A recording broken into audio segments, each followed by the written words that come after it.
ونستعينه ونستغفره ونؤمن به ونتوكل عليه ونعوذ بالله من شرور أنفسنا ومن سيئات أعمالنا من يهده الله فلا مضل له ومن يضلل فلا هادي له ونشهد أن لا إله إلا الله وحده لا شريك له ونشهد أن سيدنا ومولانا محمدا عبده ورسوله اللهم صل وسلم وبارك على سيدنا ونبينا محمد من نور ذاته الساري في جميع الآثار والأسماء والصفات وآله وأصحابه وعلى غوثنا محي الدين شیخ سید عبد القادر جیلانی وعلى مغضوبنا دا شہید بابا بعدد كل شيء معلوم لك أما بعد فأعوذ بالله من الشيطان الرجيم بسم الله الرحمن الرحيم الله ولي الذين آمنوا يخرجهم من الظلمات إلى النور صدق الله المولانا العظيم وصدق رسوله النبي الكريم ونحن على ذلك لمن الشاهدين والشاكرين والحمد لله رب العالمين إن الله وملائكته يصلون على النبي يا أيها الذين آمنوا صلوا عليه وسلموا تسليما اللهم صل وسلم وبارك على سيدنا ومولانا محمد وعلى آل سيدنا مولانا محمد صلاة تنجينا بها من جميع الأهوال والآفات وتقضي لنا بها جميع الحاجات وتطهرنا بها من جميع السيئات وترفعنا بها عندك على الدرجات وتبلغنا بها أقصى الغاية من جميع الخيرات في الحياة بعد الممات إنك على كل شيء قدير. ایک مرتبہ درود پاک کا اذان پیش کرو. اللهم صل على سيدنا مولانا محمد النبي الأمي معاذ الجود والكرم وآلہ وصحابہ وبارک وسلم. نبی اور آل نبی پر ایک مرتبہ درود السلام کا نذرانہ پیش کریں.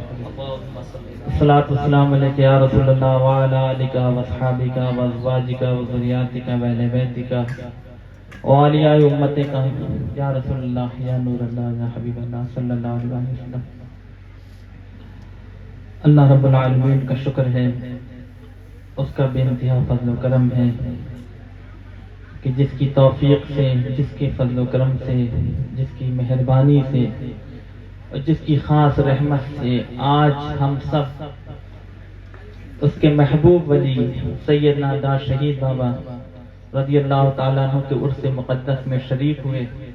اللہ ہم سب کی حاضری قبول فرمائے اور اس محفل کو قبول فرمائے اور دا شہید بابا کے عرس میں بٹنے والی خیرات، ان کے صدقات، ان کی عطا، ان کی فیض و برکات سے ہم سب کے دامنوں کو بھر دے، ہم سب کو مستفیض فرمائے. آمین یا رب العالمین برحمت سید المرسلین صلی اللہ علیہ وسلم. میں تھوڑی دیر کے لیے حاضر خدمت ہوا اور میں خاص باتیں صرف آپ نے، میں شروع سے سن رہا تھا جب سے میں آیا یہاں. سرکار غوث پاک کے چاہنے والے، سرکار غوث پاک کی آل اولاد بھی موجود ہے، سرکار غوث پاک کے چاہنے والے ہیں اور غوث پاک ہی کی بات ہو رہی تھی. غوث پاک کی منقبت، بھئی ولی کی محفل ہے تو ولیوں کے بادشاہ کا بھی ذکر ہو جاتا ہے. تو میں انہی کی تعلیم کے تحت، چونکہ جن غوث اعظم کا آپ دم بھر رہے ہیں، ان کی کیا تعلیم ہے، ان کا کیا طریقہ ہے، وہ آپ کو کیا دین بتاتے ہیں، کیا دین سمجھاتے ہیں، ان کی کیا تعلیم ہے، کیا تربیت ہے، وہ آپ تک پہنچاؤں گا تاکہ آپ کا آنا اور میرا آنا دونوں وصول ہو جائے. اور جو ان کی تعلیم ہے وہ اصل وہ ہے، کیونکہ غوث پاک کی تعلیم وہ ہے جس پہ بڑے بڑے اولیاء عمل کرتے ہیں، اور جو اس پہ عمل کر لے وہ خود ولی بن جاتا ہے، کیونکہ دین حقیقت میں وہ ہے جو غوث اعظم بتاتے ہیں۔ ہم اور آپ جو بھی سمجھے دین، ہم اپنی ناقص فہم کے تحت سمجھتے ہیں، ہر شخص اپنے علم کے حساب سے، اپنی تحت کے حساب سے چلتا ہے، لیکن غوث پاک کی شان وہ تھی کہ جن کی محفل میں سیدنا خواجہ خضر علیہ السلام بھی عام سامعین کی طرح تقریر سنا کرتے تھے۔ بڑے بڑے اولیاء، بڑے بڑے علماء کی محفل میں آتے، جیت سے جیت، ایک سے ایک قابل، عام سامعین کی طرح گردنیں جھکا کر، سر کو جھکا کر آپ کی تقریر اور مجلس وعظ میں آپ کی تقریر کو سنتے ہیں۔ اور خواجہ خضر علیہ السلام پر تو آپ کی تقریر کا اتنا زیادہ اثر ہوتا تھا کہ ایک مرتبہ کا واقعہ ہے کہ سرکار غوث پاک تقریر فرما رہے تھے اور خواجہ خضر علیہ السلام ہوا میں اڑتے جا رہے تھے، سرکار غوث پاک بھی ہوا میں اڑ گئے، اور اڑ کے آپ نے خضر علیہ السلام کا ہاتھ پکڑا اور فرمایا بنی اسرائیل کہاں جا رہا ہے، محمدی کی بات سنتا جا۔ یہ کہنا تھا، خواجہ خضر علیہ السلام نیچے آ گئے، آ کے بیٹھ کے تقریر سنی، سرکار غوث پاک تقریر فرماتے گئے۔ تقریر سننے کے بعد سیدنا خواجہ خضر علیہ السلام پر ایسا اثر ہوا کہ آپ پھر اس محفل کے بعد جس سے بھی ملاقات کرتے، جس سے بھی ملتے، ہر عام و خاص سے جس سے بھی مصافحہ کرتے، ملاقات کرتے، خضر علیہ السلام اس شخص کو کہتے کہ جو شخص بھی دنیا آخرت کی بھلائی چاہتا ہے حضرت شیخ کی مجلس کو اپنے اوپر لازم کر لے۔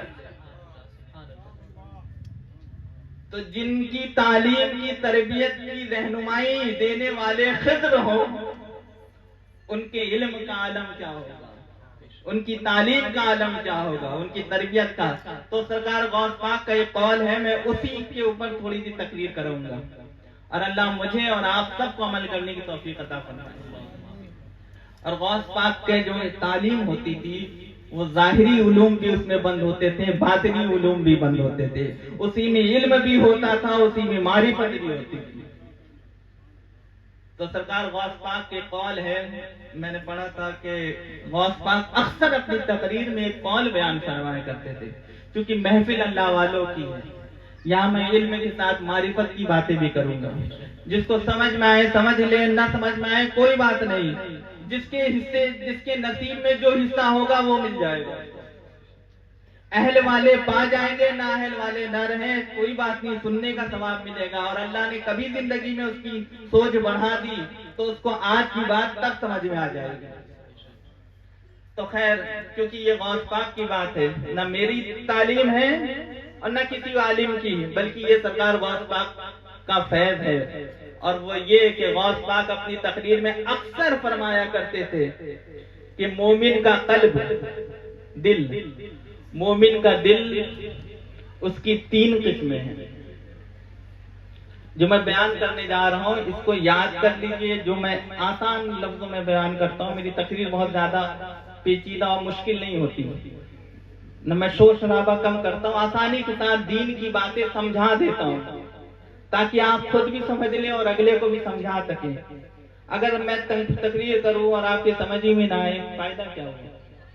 میں 2 گھنٹہ بول کے چلا جاؤں چلا کے، آپ کو نہیں پتا، کیا فائدہ؟ بات یہ ہے کہ علم سمجھیں، سیکھیں، سمجھیں، اور سمجھنے کے بعد پھر عمل کریں، مین ہوتا ہے عمل کرنا۔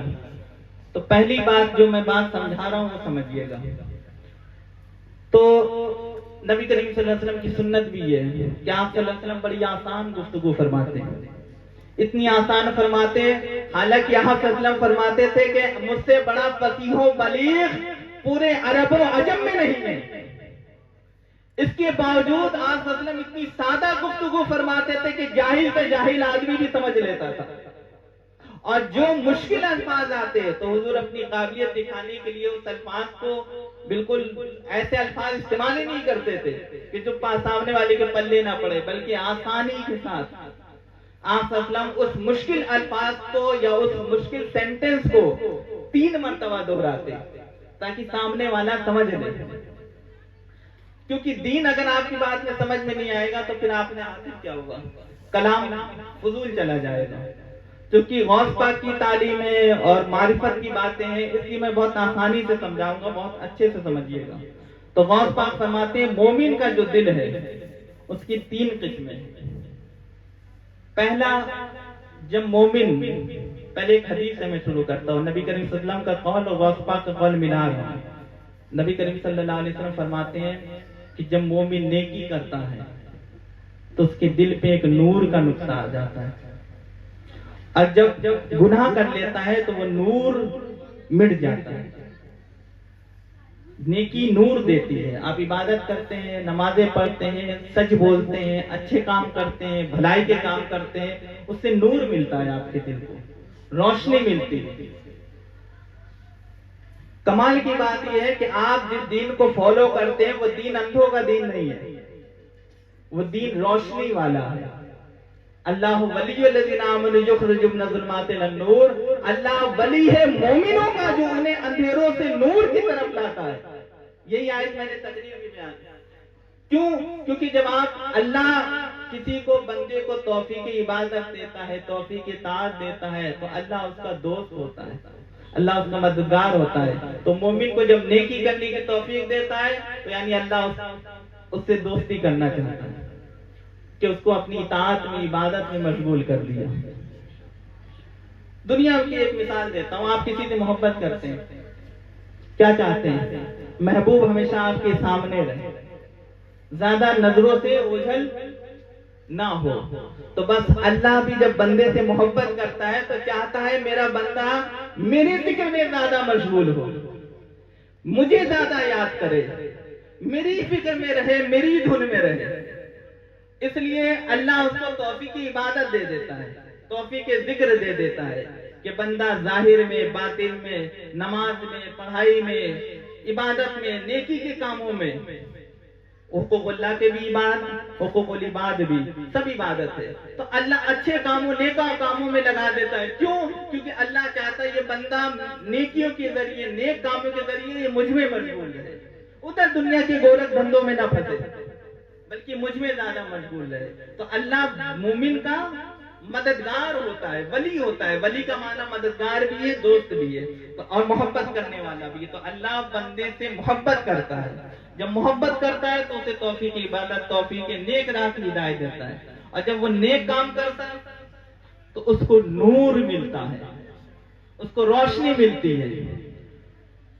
اور وہ نور اسی کو اللہ نے کہا جو جس کا میں مددگار ہوتا ہوں تو اپنے مومن کو اندھیروں سے، یعنی گناہوں کی تاریکیوں سے نکال کر ہدایت اور عبادت اور اپنی محبت کے نور کی طرف لے آتا ہوں، اپنی معرفت کا نور اسے نصیب کرتا ہوں. یہ اولیاء اللہ اسی نور کے جب کمال کو پہنچ جاتے ہیں، ایمان جب پھلتا ہے، پھولتا ہے، بڑھتا ہے، لیزدادوا ایمانا مع ایمان ہی، ایمان پر ایمان جب بڑھتا جاتا ہے، جب اتنا زیادہ ترقی کرتا ہے تو وہی عشق بنتا ہے، اور اسی عاشق کو پھر اللہ کا ولی کہتے ہیں. وہ پھر نور پھر تجلی الہی میں بدل جاتا ہے. تجلی افعال میں ہوتا ہے، تجلی صفات میں ہوتا ہے، تجلی ذات میں ہوتا ہے. پھر وہ اپنی الگ مقامات ہیں ان کے. سیر اللہ کمپلیٹ کے بعد سیر فی اللہ کے. تو خیر وہ بہت آگے کی بات ہے. فی الحال میں اپنے اصل پہ آتا ہوں. تو بات اتنی سمجھے کہ جب آپ نیکی کرتے ہیں تو اس سے نور ملتا ہے، اس سے روشنی ملتی ہے. کوئی بھی نیک کام کریں گے آپ سے نور ملے. تو حضور نے فرمایا جب مومن نیکی کرتا رہتا ہے اور بیچ میں گناہ نہیں کرتا، اگر گناہ کر دیا تو وہ نور ختم ہو جاتا ہے، وہ نور دل سے ختم ہو جاتا ہے. لیکن اگر نیکیوں کی تکرار کرے اور گناہ نہ کرے تو وہ نور بڑھتا جاتا ہے. بڑھتے بڑھتے بڑھتے آقا علیہ السلام فرماتے ایک وقت وہ آتا ہے کہ بندے کا پورا دل نور ہو جاتا ہے، پورا دل منور ہو جاتا ہے، اللہ کے نور سے منور ہو جاتا ہے. اسی کو فرمایا حضور نے اتقوا فراست المؤمن ينظر بنور اللہ. مومن کی نگاہوں سے بچو، وہ اللہ کے نور سے دیکھتا ہے، اللہ کے نور سے دیکھتا ہے. کیوں نور سے دیکھتا ہے؟ اس کا دل منور ہو گیا، اور جب دل منور ہوتا ہے تو پھر اس کا جلوہ آتا ہے. تو اب یہاں ایک حدیث کا ایک ٹکڑا میں نے سنا ہے. دوسرا ٹکڑا یہ ہے کہ آقا علیہ السلام فرماتے ہیں اور جب بندہ گناہ کرتا ہے تو اس کے دل پہ ایک سیاہ دھبا آ جاتا ہے، تاریکی، گناہ کی سیاہی اور تاریکی، گناہ اندھیرا ہے، ظلمات ہے۔ والذین کفروا اولیاءهم الطاغوت یخرجهم من الظلمات الی النور، اور کافروں کے مددگار شیاطین ہیں جو انہیں نور سے اندھیروں کی طرف لے جاتے ہیں، نور سے اندھیروں کی طرف لے جاتے ہیں۔ اولئک اصحاب النار هم فیہا خالدون، اور یہی جہنمی اور انہیں ہمیشہ رہنا ہے۔ تو بندے کا دل جب اندھیری کی طرف جانے لگے تو وہ جہنم کا راستہ ہے، اور جب نور کی طرف جانے لگے تو وہ جنت کا راستہ ہے۔ تو سمجھنے والی بات یہ ہے کہ بندہ جب آقا علیہ السلام یہاں فرماتے ہیں کہ جب گناہ کرتا ہے تو اس کے دل پہ ایک سیاہی آ جاتی ہے، گناہ کا ایک دھبا آ جاتا ہے، اور اگر وہ توبہ کر لے، اللہ سے معافی مانگ لے، تو وہ دھبا مٹا دیا جاتا ہے۔ لیکن اگر وہ توبہ نہ کرے تو وہ گناہ کا دھبا بڑھتا جاتا ہے، گناہوں کی تکرار کرنے لگے، اور گناہ پہ گناہ کرے اور بیچ میں توبہ نہ کر سکے، توفیق توبہ نہ ہو، تو گناہوں کا وہ دھبا سیاہی بڑھتے بڑھتے ایک دن وہ آتا ہے کہ اس کا پورا دل مردہ ہو جاتا ہے اور سیاہ ہو جاتا ہے، جس کا نتیجہ یہ ہوتا ہے، آقا علیہ السلام فرماتے ہیں اس کی علامت یہ ہے، اس کی علامت یہ ہے کہ جس کا دل پورا سیاہ ہو جائے تو پھر اسے اچھائی اور برائی میں تمیز نہیں رہتی، حلال اور حرام میں تمیز نہیں رہتی، اس پر نصیحتوں کا کوئی اثر نہیں ہوتا، اس پر تقریروں کا کوئی اثر نہیں ہوتا، اس کو بزرگ کی باتیں اچھی نہیں لگتی، اس کو دین اور ایمان اچھا نہیں لگتا، اسے اس کے دل میں اللہ کے ولیوں کی محبت نہیں آتی، نبی کی محبت نہیں آتی، اس کا دل مردہ ہو چکا ہے، اولئک اصحاب النار هم فیہا خالدون، شیطان اسے جہنم میں لے جا چکا۔ تو بس بات یہ ہے کہ اپنے دل کو نور کی طرف لاؤ۔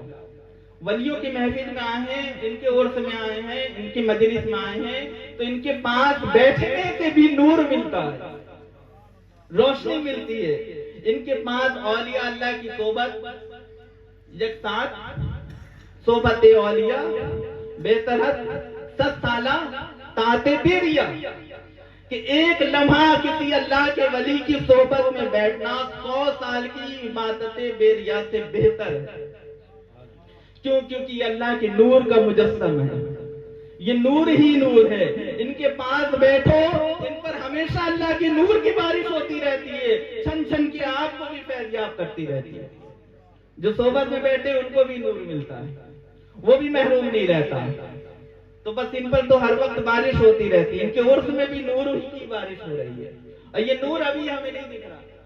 کمال کی بات ہے، یہ نور قبر میں دکھے گا، حشر میں دکھے گا، کیونکہ جنت بھی نور ہے تو اس میں بھی نور والے جائیں گے، اور جہنم ظلمت ہے، جہنم اندھیرا ہے، اس میں جن کے دل دنیا میں مردے ہو چکے، ظلمت اور تاریکی گناہوں میں جا چکے، ان کا ٹھکانہ جہنم ہے، کیونکہ جہنم بھی اندھیرا ہے، اور جنت نور کی ہے، نبی کے نور سے بنی ہے، نبی کے نور سے جنت بنی، جنت نور ہے، اور اس لیے نبی کے نور سے جنت بنی، اس لیے جو اس میں نور والے جائیں گے۔ تو بس بات یہ سمجھانا تھی، یہ آقا علیہ السلام کا قول اتنا سمجھ کے آگے آئیے۔ اب اسی سے چونکہ ریلیٹڈ تھا غوث کا قول، اس لیے میں نے یہ حدیث کوٹ کر دی۔ نبی کریم صلی اللہ علیہ وسلم ارشاد فرماتے ہیں کہ جب بندہ نیکی کرے تو نور بڑھتا ہے، یہاں تک کہ اگر گناہ نہ کرے، نور نیکی کی تکرار کرے، پورا دل منور ہوتا ہے۔ اور اسی کا اپوزٹ یہ کہ اگر گناہ کرے اور توبہ نہ کرے تو وہ دھبا کر کے پورا دل اس کا ظلمت و تاریکی میں لے جاتا ہے۔ یہ حدیث ہوگی۔ اب پہلا جو جز میں نے بیان کیا وہ غوث پاک کا قول وہاں سے مل رہا ہے۔ سرکار غوث پاک نے فرمایا ایک مومن کے دل کی 3 قسمیں ہیں۔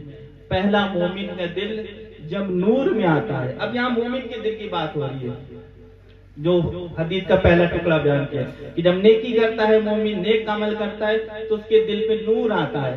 اب بات غوث پاک کی دیکھیے، اب یہ نبی کا فیض بھی ہے اور غوث پاک کا فیض بھی ہے، دونوں کو میں جمع کر رہا ہوں۔ سرکار غوث پاک، نبی نے فرمایا نیکی کرو نور ملتا ہے۔ اب غوث پاک فرماتے ہیں وہ نور کی قسم کیا ہوتی ہے وہ بیان کر رہے ہیں۔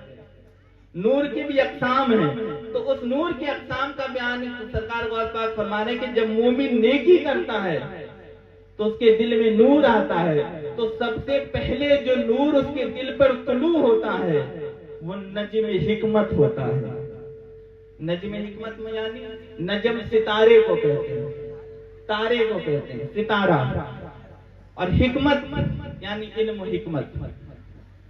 تو جب بندے کا دل، سرکار غوث پاک نے فرمایا جب منور ہوتا ہے تو سب سے پہلے جو اس کا دل منور ہوتا ہے اس کا جو نور روشنی ہوتی ہے وہ ستارے کی طرح ہوتی ہے، ستارے کی مانند ہوتی ہے۔ اور وہ ستارہ کس چیز کا ہوتا ہے؟ وہ حکمت کا ہوتا ہے، جس کو نبی کریم صلی اللہ علیہ وسلم نے ارشاد فرمایا کہ جب بندہ اخلاص کے ساتھ 40 دن اللہ کے لیے عبادت کے لیے مخصوص کر دے تو اللہ اس کی زبان پر اس کے دل سے حکمت کے چشمے جاری کر دیتا ہے، حکمت کے چشمے جاری کر دیتا ہے۔ تو یہ حکمت جو ظاہر ہوتی ہے وہ اصل میں اس نور کی برکت ہوتی ہے جو 40 دن عبادت اخلاص کے ساتھ اس نے کری، اس پر اللہ نے جو سب سے پہلا نور اس کے دل پر نازل کیا وہ نجم حکمت ہوتا ہے۔ یہ غوث پاک کا قول ہے۔ پھر اسی نجم حکمت سے بیان کر رہا ہوں کہ اب نبی کریم صلی اللہ علیہ وسلم نے ایک علامت بتائی، ایک حدیث، حضور کی حدیث اور سرکار غوث کا قول دونوں میں ملا کے بیان کر رہا ہوں تاکہ اچھے سے سمجھ میں آ جائے۔ تو نبی کریم صلی اللہ علیہ وسلم نے ارشاد فرمایا کہ صاحب حکمت، معلوم کون شخص ہوتا ہے؟ جو صاحب حکمت ہوتا ہے وہ خدا کا دوست ہوتا ہے۔ کیوں؟ کیونکہ اللہ اس کے دل میں وہ راز بتا رہا ہے جو فرشتے بھی ناواقف ہوتے ہیں۔ اس کے دل کے کان میں اس پر وہ الہام و القاء کر رہا ہے جس سے فرشتے بھی بے خبر ہوتے ہیں۔ اللہ کی دوستی میں شامل ہو گیا کیونکہ اس کا دل منور ہونا شروع ہو گیا، اس پر نجم حکمت طلوع ہو گیا۔ غوث پاک فرما دے اس پر نجم حکمت طلوع ہوا۔ تو حضور نے فرمایا، نبی کریم صلی اللہ علیہ وسلم نے ارشاد فرمایا کہ جو شخص کو دیکھ لو اگر وہ خاموش ہے اور دنیا سے بے رغبت ہے اس کی صحبت اختیار کرو کیونکہ وہ شخص صاحب حکمت ہے۔ حدیث شریف میں صاحب حکمت فرمایا کہ اس شخص کی صحبت کو اختیار کرو جو صاحب حکمت ہے، اور اس کی ظاہری حالت یہ فرمائے کہ وہ خاموش زیادہ رہتا ہے اور دنیا سے بے رغبت ہوتا ہے، یعنی دنیا کے گورکھ بندوں میں نہیں پڑتا بلکہ دنیا سے اس کا دل خالی ہوتا ہے اور رب کی نور سے منور ہوتا ہے، تو نجم حکمت اس پر طلوع ہوتا ہے۔ اتنی بات آپ سمجھے؟ اگلا قدم، اچھا ایک بات میں سمجھا رہا ہوں، دل اصل ہے۔ جو بھی نور غوث پاک نے فرمایا طلوع ہو رہے ہیں وہ کہاں ہو رہے ہیں؟ دل پہ ہو رہے ہیں، اور دل ہی اصل ہے۔ جب سیدنا آدم علیہ السلام کا پتلا بنایا گیا، اللہ تعالیٰ نے سوچا کہ لاؤ میں انسان بناؤں، تو آدم علیہ السلام کی مٹی کے پتلے کو بنایا۔ تو شیطان چونکہ حاسد تھا تو وہ آدم علیہ السلام کی باڈی میں داخل ہو گیا، اس پتلے میں داخل ہو گیا۔ جب اس میں داخل ہو گیا تو اس نے دیکھا کہ ایسا کیا ہے اس میں جس کی وجہ سے اللہ کہہ رہا ہے اسے خلیفہ بناؤں گا، انسان کو اپنا خلیفہ بناؤں گا۔ اچھا کمال کی بات یہ ہے کہ لوگ دنیا کے خلیفے، پیروں کے خلیفے بننے میں بڑا فخر کرتے ہیں، اللہ نے تو انسان کو خود اپنا خلیفہ بنایا ہے۔ اللہ کا خلیفہ بندہ تب بنتا ہے جب مقام انسانیت پر پہنچ جائے، اور جو مقام انسانیت پر پہنچتا ہے پھر اللہ کا خلیفہ ہوتا ہے، اور جو اللہ کا خلیفہ ہوتا ہے تو پھر زمین آسمان کی ہر شے اس کے تابع ہوتی ہے، ہر شے اس کے تابع ہوتی ہے۔ ہوا بھی اس کا حکم مانتی ہے، زمین بھی اس کا حکم مانتی ہے۔ واقعی میں اگر انسان اپنی حقیقت کو پا گیا تب، ورنہ انسان حقیقت میں انسان کہاں ہے؟ مولا روح فرماتے ہیں کہ میں نے ایک بزرگوں کو دیکھا، وہ دن کے لالٹین میں کچھ ڈھونڈ رہے تھے، تو میں نے کہا کہ کیا ڈھونڈ رہے ہو؟ بزرگ تھے، میں نے کہا کیا ڈھونڈ رہے ہو بابا؟ وہ بزرگ کہنے لگے انسان ڈھونڈ رہا ہوں۔ دن کے اجالے میں لالٹین لے کے ڈھونڈ رہے. انہوں نے کہا کیا ڈھونڈ رہے بابا؟ کہنے لگے انسان ڈھونڈ رہا ہو. تو مولا روم فرماتے ہیں بابا آپ فضول ڈھونڈ رہے ہو. 40 سال سے میں یہاں رہ رہا ہوں, میں نے انسان نہیں دیکھا. تو بس بات اتنی ہے کہ انسان حقیقت میں انسان ہے کہاں؟ اشرف المخلوقات بن جائے تب نا. بزرگان دین فرماتے ہیں کہ انسان اصل میں حیوان ہے. اس کے اندر صرف اللہ نے فرشتے کی بھی خوبیاں رکھی ہیں اور جانوروں کی بھی خوبیاں رکھی ہیں. ٹھیک ہے, فرشتہ بھی ہے انسان کے اندر اور جانور بھی. امام غزالی نے بھی فرمایا, شرف الدین احمد یحییٰ منیری نے بھی فرمایا. تو اگر انسان کے اندر جو صفت ملکوتی ہے, اخلاق حسنہ, صبر ہے, توکل ہے, یقین ہے, محبت ہے, اخلاص ہے, وہ اگر غالب ہو جائے, عبادت ہے, طاعت ہے, اللہ رسول کی وفاداری ہے, غالب آ جائے, تو وہ انسان ہوتے ہوئے بھی فرشتوں سے افضل ہوتا ہے. اور اگر اس کی حیوانی صفت غالب آ جائے, حیوان میں جنگلی جانور بھی ہوتے ہیں, پالتو جانور بھی ہوتے ہیں, حیوانیت درندگی میں بھی آتی ہے, تو چاہے وہ چوپایوں کا غلبہ ہو جائے, چاہے درندوں کا آ جائے. اب جانوروں میں صفت لالچ بھی ہے, بننا سنورنا بھی ہے, اور بولنا بھی بہت زیادہ ہے, کھانا بھی بہت زیادہ ہے, اور اسی طرح سونا زیادہ ہے, خواہش نفسانی بہت ہے, اور اسی طرح لالچ بہت ہے, تکبر بہت ہے, غصہ بہت ہے. یہ جو اخلاق رذیلہ ہیں, یہ اگر انسان میں زیادہ غالب آ جائے تو انسان ہوتے ہوئے بھی حیوان ہوتا ہے. یہاں ایک نقطہ میں اصلاحی چونکہ تقریر بات ہو رہی ہے تو میں بیان کر دے رہا ہوں. شرف الدین احمد یحییٰ منیری فرماتے ہیں کہ قیامت کے دن اللہ تعالیٰ ہر شخص کو اسی شکل میں لائے گا. بہت خاص بات بتا رہا ہوں, اس کو یاد رکھیے گا, یہ بہت نصیحت والی ہے میرے لیے بھی آپ سب کے لیے بھی, کہ قیامت کے دن اللہ ہر شخص کو اس شکل میں لائے گا جس شکل میں دنیا میں جو صفت اس پہ جس جانور کی غالب تھی. فرماتے ہیں اگر کسی کو غصہ بہت ہے تو اس پر شیر غالب ہے, کسی کے اندر لالچ بہت ہے تو لومڑی ہے, کوئی بولتا بہت زیادہ ہے تو طوطے کی صفت ہے, بہت بنتا سنورتا زیادہ ہے تو مور کی صفت ہے. اسی طرح اللہ حاضر القیاس ہر صفت کی اس میں ہے. اگر حسد جلن زیادہ ہے تو کتے کی صفت ہے, شہوت زیادہ ہے تو خنزیر کی صفت ہے. اس طرح ہر جانور کی الگ الگ صفتیں ہیں, الگ الگ صفتیں. بزرگان دین فرماتے ہیں کہ ظاہری انسان شکل و صورت میں کوئی بھی ہو, لیکن روحانی طور پر اللہ کے نزدیک وہ جانور ہوتا ہے. اور بندہ اگر عبادت کرے, نیکی کرے, طاعت کرے, تو حیوانیت سے نکل کر انسانیت کے جب کمال کو پہنچتا ہے تو قیامت کے دن جب آئے گا تو وہ انسان ہوگا. اور کمال کی بات یہ ہے کہ اللہ نے انسان کو افضل کہا ہے, فرشتے کو افضل نہیں کہا. فرشتوں کو تو خود اس پہ سجدہ کروا دیا کہ گر جاؤ آدم کے لیے, تو انسان افضل ہے. فرشتے نور کے ہونے کے باوجود افضل ہیں. انسان افضل ہوا فرشتوں سے, اس لیے افضل ہوا کہ فرشتوں کے اندر تو خواہشیں رکھی ہی نہیں گئی. بس جب خواہش ہی نہیں آپ کے اندر گناہ کرنے کی, پھر آپ نے گناہوں سے بچ لیے تو کیا کمال ہے. آپ ایسی راہ سے گزرے, ایسی راہ سے گزرے جہاں کوئی کھائی نہیں اور وہاں آپ نے اپنی نظر بچا لی, تو آپ نے کیا کمال کیا. آپ بازار سے گزرے اور آپ کی نظر جھکی رہی, یہ کمال ہے. آپ کیچڑ سے گزرے اور آپ کا دامن پاک رہا, یہ کمال ہے. تو اللہ نے کہا میرے بندے فرشتوں, تم میں تو میں نے گناہوں کی صلاحیت ہی نہیں رکھی.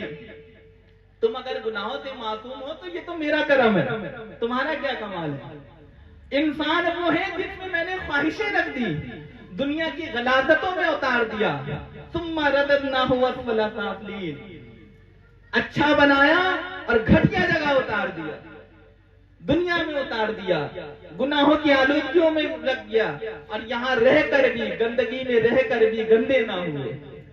یہ کمال ہے. تو فرمایا ان کے اندر میں نے نفس رکھا, اور نفس کو رکھ کر اگر انہوں نے اپنے نفس کی خواہشوں کو کنٹرول کر کے میرے تابع کر لیا, میری وفاداری میں آ گئے, اور میں نے جہاں اجازت دی وہاں استعمال کیا, جہاں منع کیا وہاں روک لی خواہش, تو فرماتے ہیں میرے فرشتوں انسان اس معاملے میں تم سے بھی بڑھ گیا, تمہارا بھی تم سے بھی اوپر ہے, بلندی مقام پر ہے. تو شرف الدین یحییٰ منیری نے فرمایا کہ سیدنا ابراہیم علیہ السلام جب قیامت کے دن آئیں گے تو ان کی آنکھوں کے سامنے ان کے ایک چچا تھے آزر، جنہوں نے پالا تھا سیدنا ابراہیم علیہ السلام کو. تو کہا جائے گا کہ ان کے چچا کو، یعنی ابراہیم علیہ السلام کے چچا کو جہنم میں لے جاؤ. تو ابراہیم علیہ السلام کھڑے ہو جائیں گے، کہیں گے یا اللہ تو میری آنکھوں کے سامنے میرے چچا کو جہنم میں بھیج رہا ہے. تو نے مجھ سے کہا تھا کہ میرا کوئی گھر والا جہنم میں نہیں جائے گا. اللہ کہے گا اچھا ایسی بات ہے.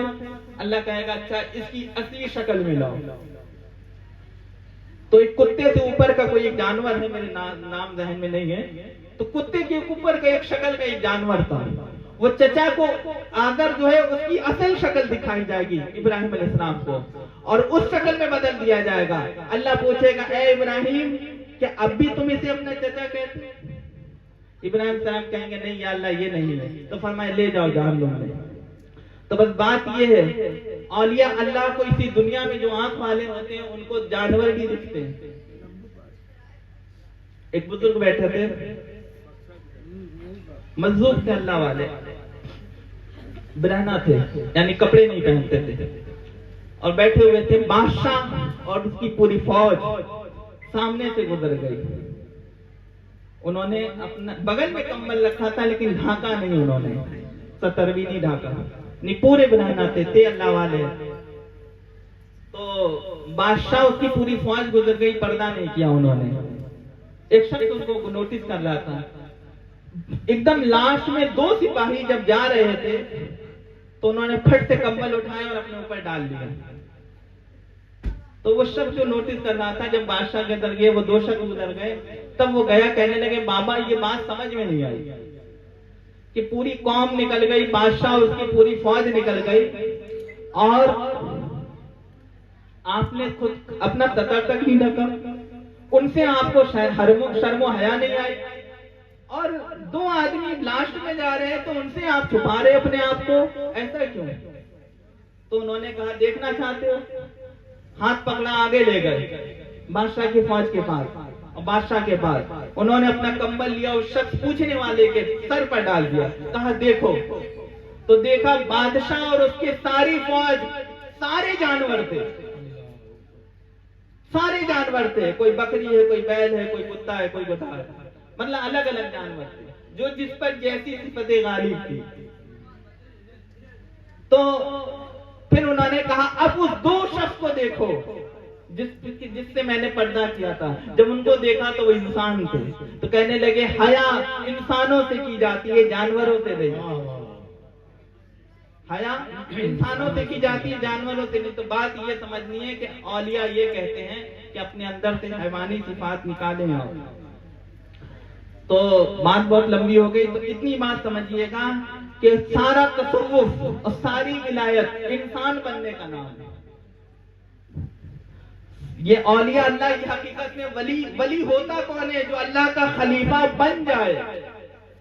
دنیا کی نہیں خلافت، اللہ اپنی خلافت دے دیتا ہے کہ میرے بندے تو جس کو کہے گا میں بخشتا جاؤں گا. قیامت کے دن جو اللہ کا خلیفہ ہوگا وہ قیامت میں بخشوا لے گا. تو خیر بات یہ سمجھنی ہے کہ جب مومن کا دل سب سے پہلا جو اس پر نور طلوع ہوتا ہے، غوث پاک فرماتے ہیں وہ نجم حکمت ہوتا ہے. اور اس سے آگے جب بندے کا نور وہ ترقی کر جاتا ہے، روشنی بڑھتی ہے، تو غوث پاک فرماتے ہیں پھر مومن اگلے سٹیپ پہ جاتا ہے. اس کے دل پہ قمر علم طلوع ہوتا ہے. قمر علم یعنی علم کا چاند. پہلے تارا تھا، حکمت کا تارا تھا، وہ تاری جب ترقی کر گیا تو چاند بن گیا. تو غوث پاک فرماتے ہیں اب وہ تارے سے چاند بن جاتا ہے، یعنی دل اور منور ہو گیا، اب چاند کی طرح روشن ہو گیا، چاند کی طرح دل چمکنے لگا. اور وہ چاند کیا ہوتا ہے؟ وہ علم کا چاند. اب یہ میں نہیں بول رہا، یہ غوث پاک کا قول ہے. غوث پاک فرماتے ہیں کہ مومن کے جب نور بڑھتا ہے تو اس پر قمر علم طلوع ہوتا ہے. قمر علم یعنی چاند طلوع ہوتا ہے. اب میں یہاں علم کی بھی بیان کر دوں کہ علم ہے کیا، یہاں علم سے مراد کیا ہے. سرکار غوث پاک فرماتے ہیں، آپ کا مشہور قول ہے قصیدہ غوثیہ شریف کا، طلب العلم فریضۃ علی کل مسلم و مسلمہ. کہ علم دین کا حاصل، یہ تو حدیث شریف ہے، نہیں مجھے پڑھنا تھا قصیدہ واقعہ کا. فرمایا درست العلم حتی صرت قطبا، کہ میں علم حاصل کرتا گیا یہاں تک کہ میں قطب ہو گیا. ہے نا، درست علم حتی صرت قطبا، میں علم کے مقام کو طے کرتا گیا یہاں تک کہ میں قطب ہو گیا. اب بات یہاں میں یہ سمجھا رہا ہوں کہ کون سا علم ہے. دیکھیے علم کی دو قسمیں، ایک زبان کا علم، ایک دل کا علم. زبان کا علم پہ جو مہارت حاصل کرتا ہے وہ عالم ہوتا ہے، قاری ہوتا ہے، حافظ ہوتا ہے، مفتی ہوتا ہے، علامہ ہوتا ہے، مولانا ہوتا ہے نا. اور دنیاوی طور پہ اگر کوئی علم حاصل کرتا ہے تو ڈاکٹر ہوگا، انجینئر، وہ بھی علم ہے، وہ جہالت نہیں ہے، وہ بھی ایک علم ہے، وہ بھی ایک نالج ہے، وہ بھی علم ہے. لیکن علم کی اقسام ہے. تو وہ دنیاوی کو علم حاصل کرے تو وہ کیا ڈگریاں ملتی ہیں اس کو؟ ڈاکٹر کی ملے گی، انجینئر کی ملے گی، پولیس کی ملے گی، اور جو دنیاوی منصب ہوتے ہیں، جج بن جائے، وکیل بن جائے، کچھ بھی بنے. اور جو ظاہری علم دین کا حاصل کرتا ہے وہ عالم ہوتا ہے، حافظ ہوتا ہے، قاری ہوتا ہے، مفتی ہوتا ہے. اب یہاں جو غوث پاک علم فرما رہے ہیں وہ ظاہری علم نہیں ہے، کیونکہ غوث پاک نے جو ڈگری کا نام بتایا ہے وہ علم باطن سے تعلق رکھتی ہے. فرمایا درست علم حتی صرت قطبا، میں علم حاصل کرتا گیا یہاں تک کہ قطب بن گیا. تو یہ علم باطن تھا، علم باطن تھا. جب علم باطن ترقی کرتا ہے تو بندہ ولی بنتا ہے، قطب بنتا ہے، ابدال بنتا ہے، غوث بنتا ہے، نجوہ بنتا ہے، نقبہ بنتا ہے، افراد بنتا ہے. وہ ولایت کی قسم ہے، کیونکہ ولایت دل کی صفائی سے ہوتی ہے، نہ کہ زبان کی صفائی سے. زبان کی جو صفائی کرے وہ عالم ہوتا ہے، جو دل کی صفائی کرے وہ عارف ہوتا ہے. تو یہ عارفت، یہ معرفت کے درجات ہیں. جو اللہ کی جتنی زیادہ معرفت حاصل کر لے وہ اس مقام ولایت تک پہنچتا ہے. حضور نے فرمایا کہ عالم نقش و نگار کرتا ہے، عالم نقش و نگار کرتا ہے، خیر و شر کی خوبیاں بیان کرتا ہے، یہ اچھا ہے، یہ برا ہے، یہ حلال ہے، یہ حرام ہے.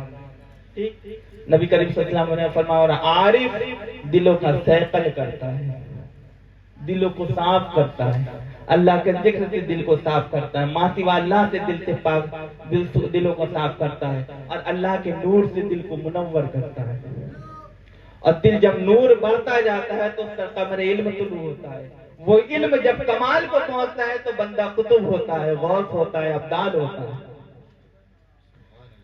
کیونکہ بزرگان دین نے فرمایا، شرف الدین یحییٰ منیری بھی، اور نبی کریم صلی اللہ علیہ وسلم، حضرت ابو ہریرہ رضی اللہ تعالیٰ عنہ سے میں کوٹ کر دے رہا ہوں تاکہ نیچے کے بزرگوں کی بات سے تھوڑا یہ رہے کہ بزرگوں کے معاملے نہیں ہے، یہ حدیث شریف ہے. نبی کریم صلی اللہ علیہ وسلم نے، حضرت ابو ہریرہ فرماتے ہیں کہ میں نے حضور سے دو علم سیکھے. ایک وہ علم جو میں لوگوں میں بیان کرتا ہوں، علم ظاہر، اور ایک علم میں نے وہ سیکھا جو میں لوگوں میں بیان ہی نہیں کر سکتا.